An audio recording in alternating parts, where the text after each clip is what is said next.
İsmim Kerime Mirzahmet.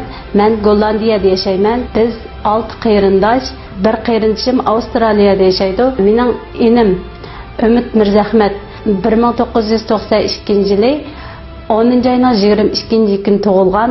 Onu bu yıl beşida atalmış tarbiyalash lageriga olib kirgandan oningki 2,5 yillik kesib o'tilganligidan xabar topdim. Mening inimning hech bir gunohi yo'q.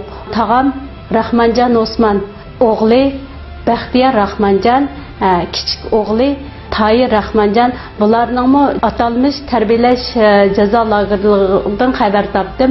Onundan boshqa urug' tuqqanlarimdan hech qanday xabar olmadim.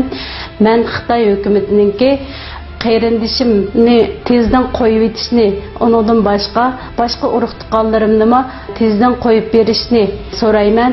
Shundaqla barliq davlatlarninki bizning ovozimizni tuyib, xalqaro jamiyatning Xitoyga besim qilishni umid qilaman.